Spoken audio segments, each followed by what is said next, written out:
butcher's knife, lubid at martilyo, baseball bat, bote ng soft drinks, frying pan, pitcher ng tubig at isang vase. Yan ang mga murder weapons na ginamit ni Jenny, 16 years old, at ni Gabby, 17 years old, para patayin ang magkapatid na sina Crizel Gwen at Crisville Luis Uboyboy Magwad noong December 2021, ilang araw bago magpasko. Ito ang kwentong gumimbal hindi lamang sa buong probinsya ng Cotabato kundi pati sa buong bansa. Ito ang kwento ng pagkupkup ng pamilya Magwad sa best friend ng kanilang anak na si Jenny, na nagplano at nag-execute ng pagpatay sa magkapatid dahil sa tindi ng galit. Dahil sa isang kumalat na chismis? Yan ang ikukwento ko.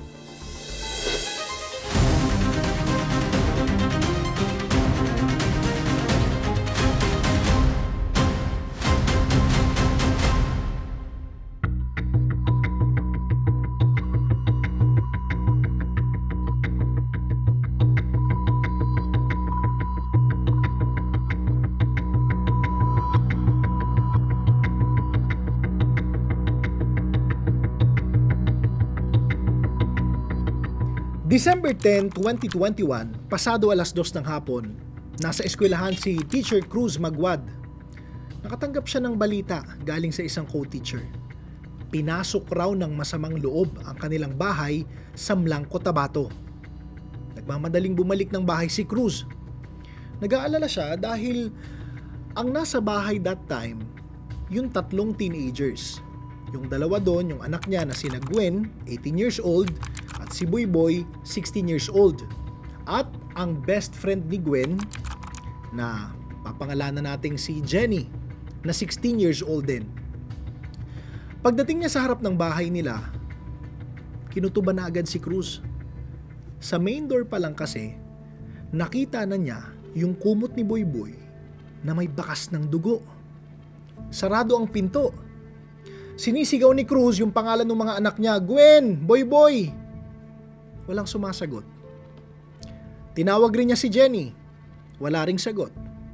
Kaya ang ginawa niya, lumipat siya sa likuran ng bahay, papunta sa back door.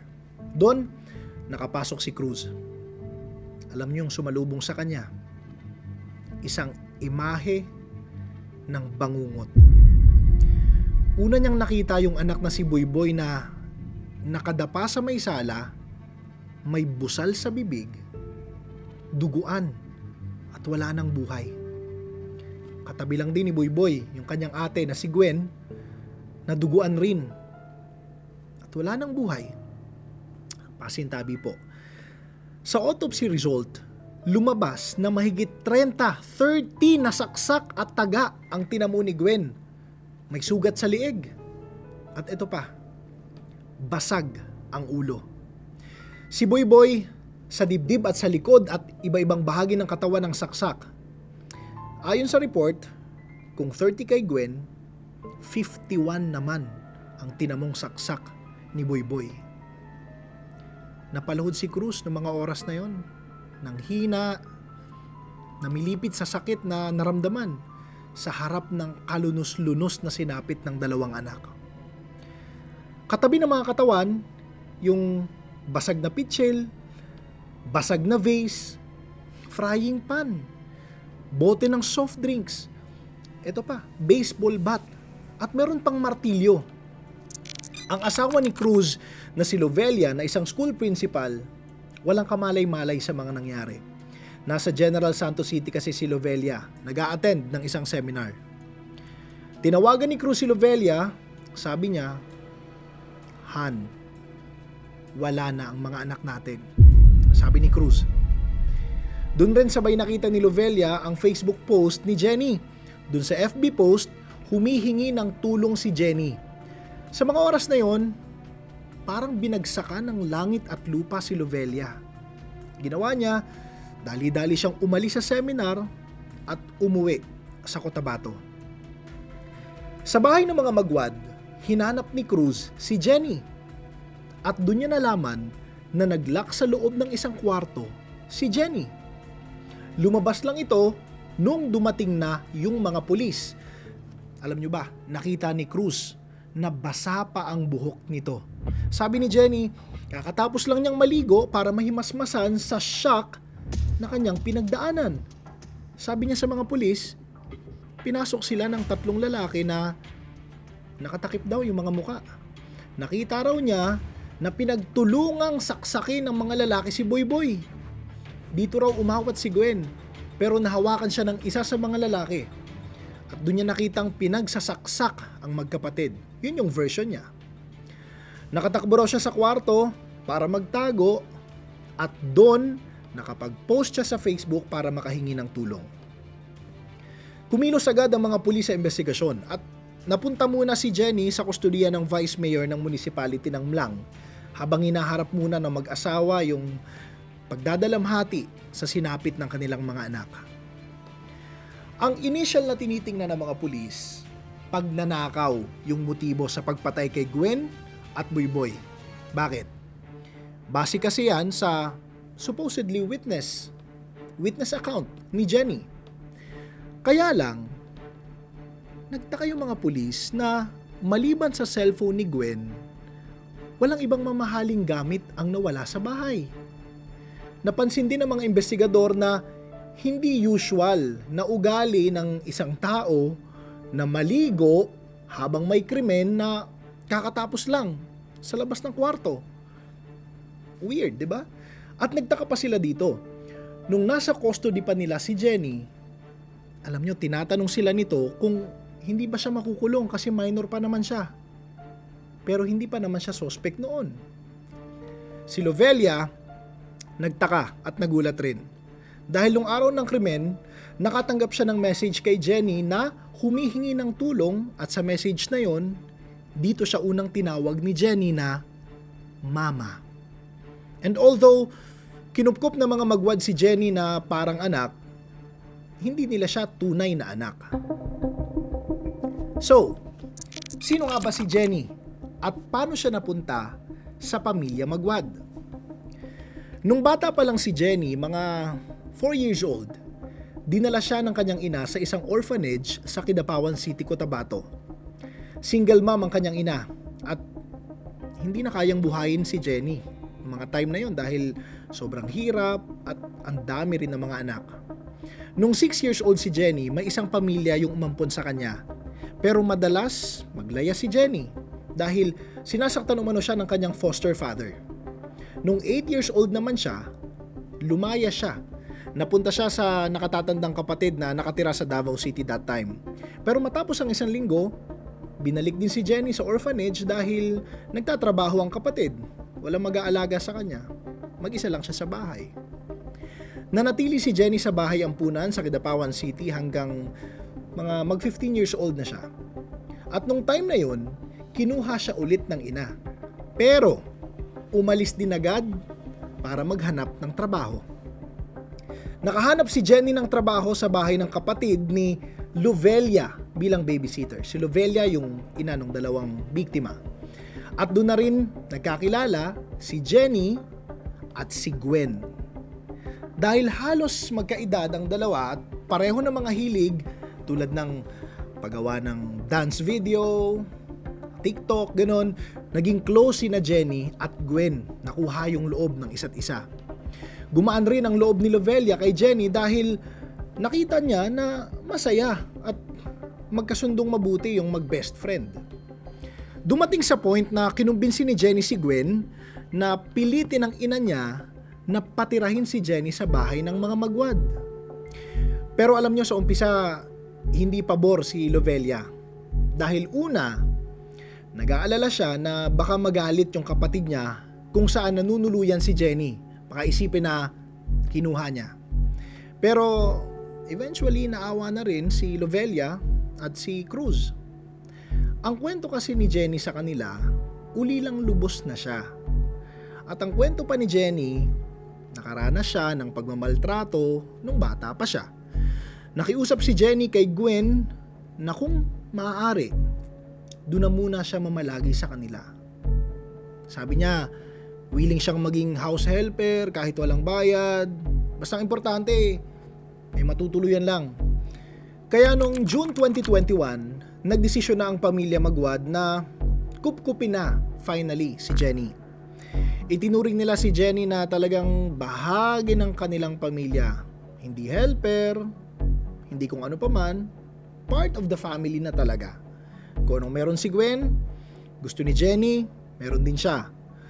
Damit, sapatos, at kahit ang pag-aaral ni Jenny, sagot na ng pamilya Magwad.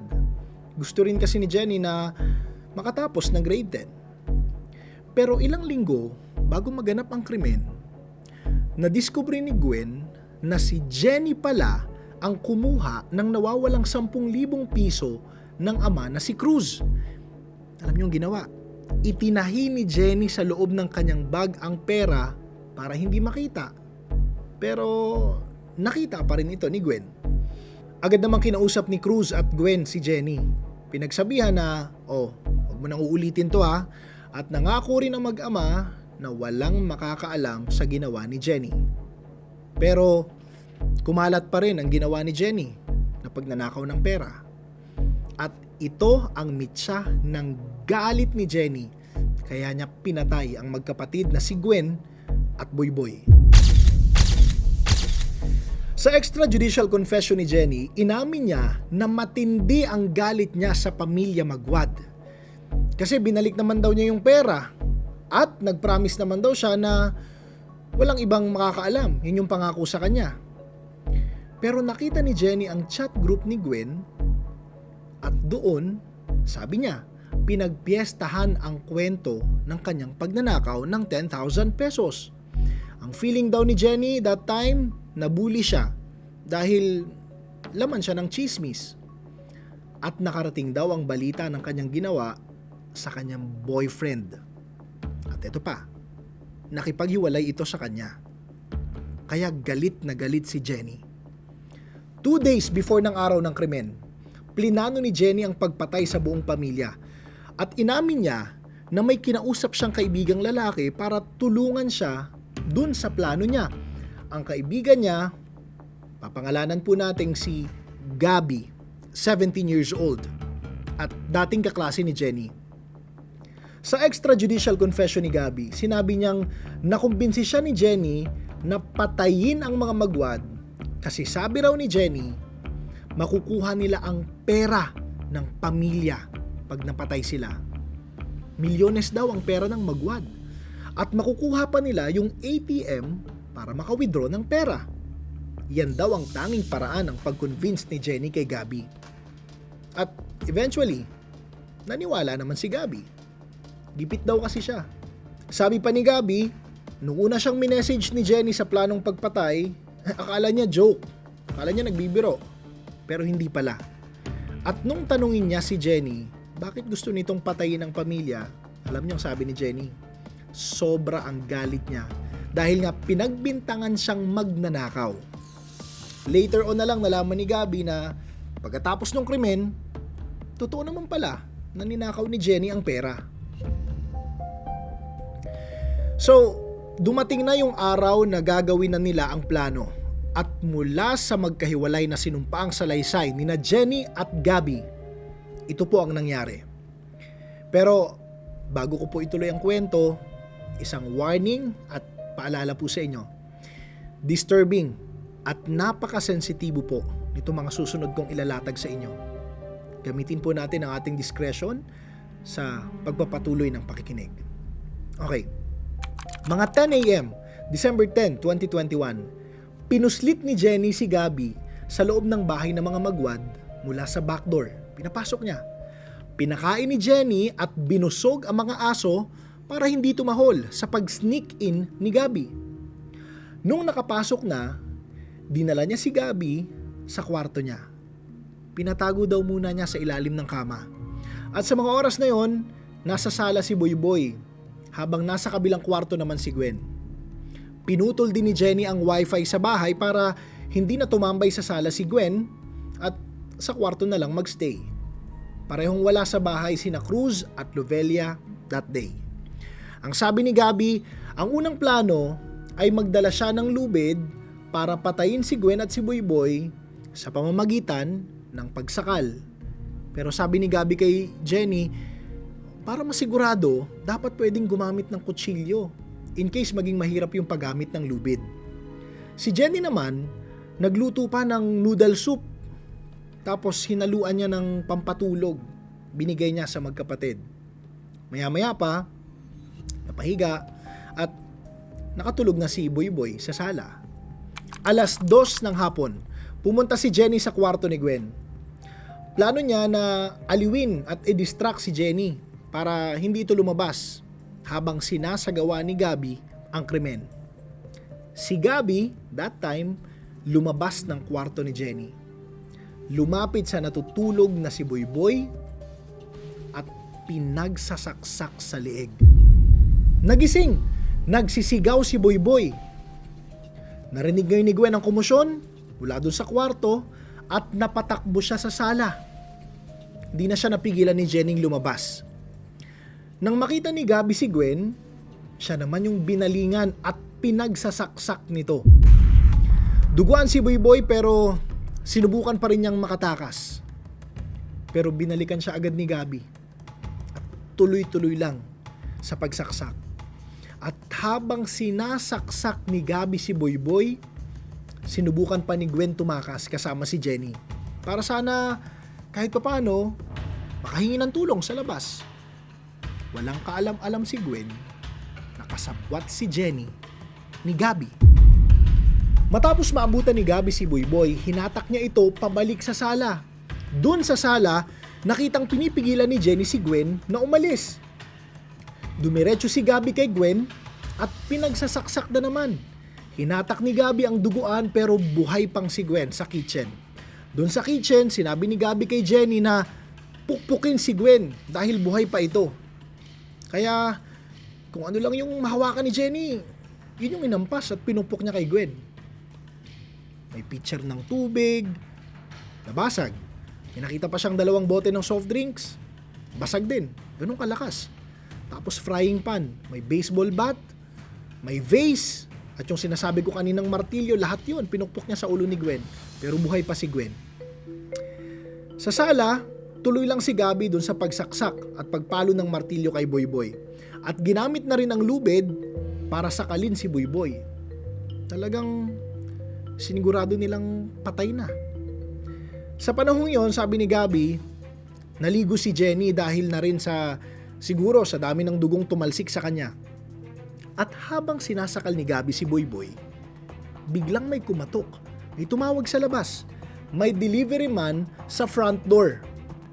Nagpanik ngayon si Jenny at Gabby. Binusalan ni Jenny si Boyboy para hindi ito marinig.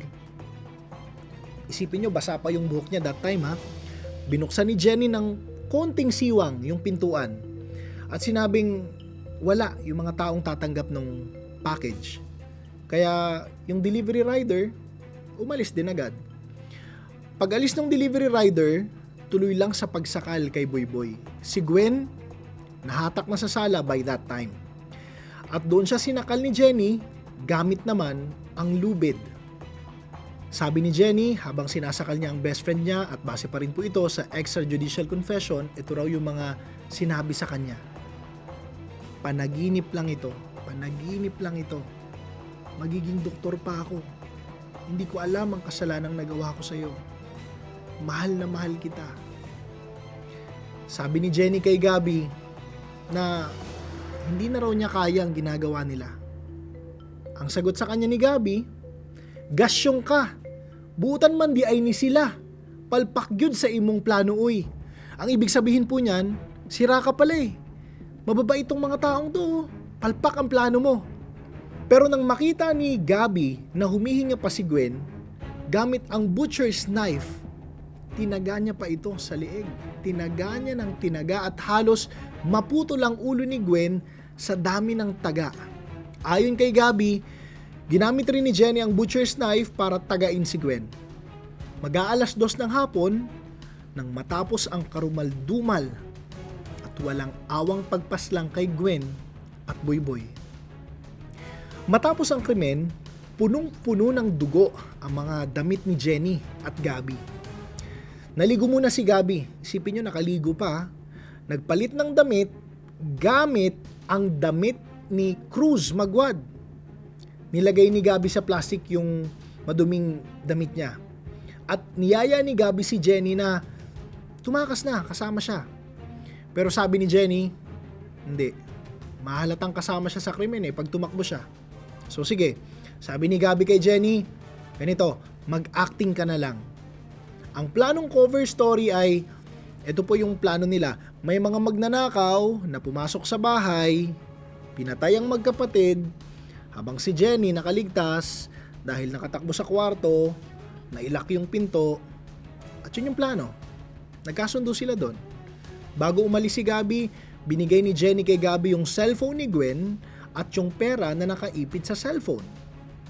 Umalis si Gabby at ang plastic na may dugo ang damit, tinapon niya sa isang irrigation canal. Sa loob naman ng kwarto, si Jenny naligo ulit at doon na niya ginawa ang Facebook post. Natatandaan nyo kanina. Doon siya nagkunwaring humingi ng tulong para palabasin na pinasok sila ng masasamang loob. At dito na nga umabot ang balita kay Cruz na nasa eskwelahan that time at kay Lovelia na nasa seminar. Pagka-discover sa krimen, agad nagsagawa ng crime scene investigation at forensic evidence gathering ang mga otoridad. Ilang araw matapos yung krimen, nakita yung ID at QR code ni Gabby sa cabinet drawer sa kwarto ni Jenny. Nung panahon yon, ginagamit ang QR code para sa COVID travel access. Panahon po kasi ito ng pandemic. At doon nagumpisang silipin ang koneksyon ni Gabby sa krimen. Nabalitaan ni Jenny na nakita ang QR code ni Gabby sa drawer niya. Sa isip ni Jenny, it will only be a matter of time bago hulihin si Gabby at magsasalita ito. Kaya nung December 16, 2021, wala pang isang linggo matapos ang krimen, umamin si Jenny sa mga otoridad sa nagawa niyang krimen. Si Gabby naging person of interest matapos makita yung QR code at malink ni Jenny sa pagpatay sa magkapatid na Magwad. Pero una siyang nahuli in connection sa illegal drugs at doon na-identify na isa siyang POI sa kaso ng mga Magwad. At nung December 29, 2021, eto na, umami na rin si Gabby sa partisipasyon niya dun sa krimen. Na-recover rin ng mga pulis yung tinapong dugo ang damit sa irrigation canal at binalikan lahat ng mga murder weapons. Sinuri yung mga bakas ng dugo for DNA test. Kinasuhan si Jenny at Gabby ng double murder sa pagpatay kay Gwen at Boyboy. Pero, dahil pareho silang minor de edad nung time na ginawa nila ang krimen, dinala muna sila sa mga reformatory institutions sa ilalim ng pangalaga ng Department of Social Welfare and Development o DSWD. May 17, 2022, ibinaba ang verdict. Ang hatol, kay Jenny at kay Gabby, guilty. Kay Jenny, ang parusa, 10 years to 17 years imprisonment para sa pagpatay kay Boyboy. At 8 to 14 years imprisonment naman para sa pagpatay sa best friend niyang si Gwen. Kay Gabby, 12 years to 20 years imprisonment sa pagpatay kay Boyboy at 10 to 17 years imprisonment naman sa pagpatay kay Gwen. Sa kanilang dalawa, si Gabby lang ang binigyan ng korte ng posibilidad ng parol bago matapos ang kanilang sentensya. Pero nung time na yon, dahil nga sinasabing minor de edad sila, hindi muna nila sinerve yung sentence nila. At nanatili muna sila sa reform institutions para bigyan sila ng suporta sa posibilidad na magbago pa sila. May 18, 2023, halos 2 taon matapos ang krimen, iniutos ng korte na ilipat at ikulong sa Davao Penal Colony si Jenny. Base kasi sa report na ibinigay sa korte, walang nakitang remorse o pagsisisi kay Jenny. At 18 years old na rin siya that time. Considered na adult na. June 5, 2024, si Gabby, inilipat na rin sa Davao Penal Colony. Matapos i-deny ng korte ang hiling ng mga abogado nito na i-extend yung kanyang stay sa rehabilitation facility. Kung buhay pa si Gwen ngayon, siguro nag-aaral na siya ng medicine para maging doktor. Pangarap niya yun eh. Si Boy naman, 20 years old na ngayon at malamang nasa kolehiyo na. Mahirap isipin para sa mga magulang, para sa magwad couple, kung ano sana ang meron sila ngayon kung hindi nangyari ang krimen. Alam nyo, nakausap ko po yung mag-asawang Magwad.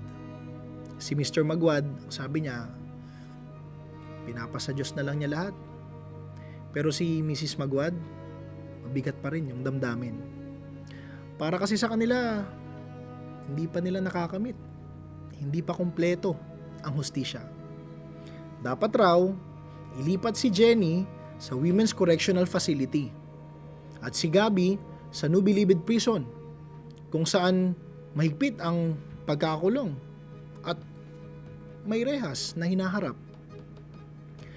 Nananatiling nakatira si Cruz at Lovelia sa bahay nila sa Blanco, Tabato. Kahit marami nagsasabi na, "Nako, iwan nyo na yung lugar na yan kasi dyan nangyari yung krimen." Pero para sa kanila, yung bahay na yon, yung lugar ng magagandang alaala nung magkasama pa sila, nung buo pa ang pamilya. Ang kasong ito ay nag-spark ng debate tungkol sa batas, kung saan ang mga maedad na 15 years old to 17 years old ay exempted sa criminal liability unless ginawa ang krimen with discernment o alam nila ang consequences ng kanilang aksyon. Ibig sabihin, sa batas, dahil 16 at 17 years old sina Jenny at Gabby nung ginawa nila ang krimen, hindi agad sila nakulong sa prison facility kahit may hatol na guilty. Kahit na karumal-dumal ang pagpaslang na ginawa. Nakulong lang sila nung umabot na sila sa adult age. May delay pa nga eh. At nung napatunayan sa korte na alam nila ang ginagawa nilang krimen at ang consequences nito, tsaka lang sila nakulong. So, anong tingin nyo sa batas na ito? Yung Juvenile Justice and Welfare Act. Dapat na kaya itong repasuhin? O tama lang bang bigyan ng pagkakataon na sinasabing ma-rehabilitate yung mga young minds na mga minors kahit gaano pa kalala ang krimen? Sabi ni Mrs. Magwad, naging masyado raw silang mabait kay Jenny. Kahit nasa una pa lang, duda na sila. Ano sa tingin nyo? Ano kaya yung pwede sanang nagawa bago kinupkup si Jenny sa tahanan ng mga Magwad? I-share nyo na po ang inyong mga opinyon dito. Mag-like, mag-share, at mag-subscribe na rin sa ABS-CBN News YouTube channel. Maraming salamat ulit sa panonood at patuloy na pagsuporta. Magbabalik po ang Philippines' Most Shocking Stories para sa Season 3.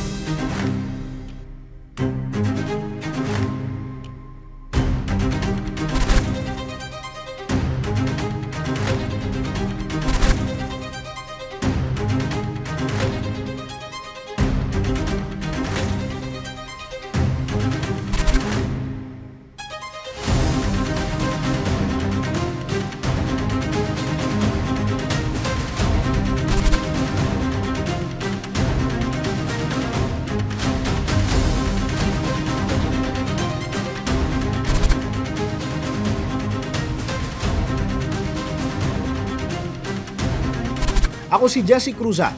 Ako si MJ Finte. Ako si Johnson Manabad. Ako po si Jeff Caparas. Ako po si Liza Aquino. Ako po si Jeff Canoy. At ito ang Philippines' Most Shocking Stories.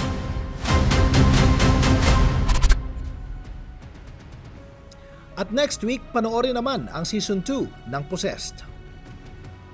So isang araw po, may lumapit po dito na teacher. So itong teacher na to ay medyo nag-aalala kasi mayroon siyang tatlo na mga estudyante na mayroong parang extraordinaryong ginagawa. Nung una, naglalaro lang sila, parang okay daw, parang kaibigan niya. Then later on, parang tinatakot na raw siya. Tinetreten siya, sige ka, may gagawin ako sa yung hindi maganda, magpapakita ako sa iyo nung talagang totoong itsura ko. So tatakutin siya doon sa physical appearance pagka hindi ginawa ng bata yung pinapagawa. So umabot doon sa point na dahil sa takot ng bata, sinabi nung demonyo, sasakay mo yung sarili mo. Kaya sinaksak niya ng lapis yung kanyang kamay. Kilalanin natin ang mga naatasan ng simbahang Katolika para makipagtuos sa mapanlinlang na kaaway, ang demonyo. Ako si John Arcilia. Samahan niyo akong bigyan ng liwanag ang mga bagay na nagtatago sa likod ng anino. Ito ang Possessed, mga tunay na kwento mula sa mga Filipino exorcists.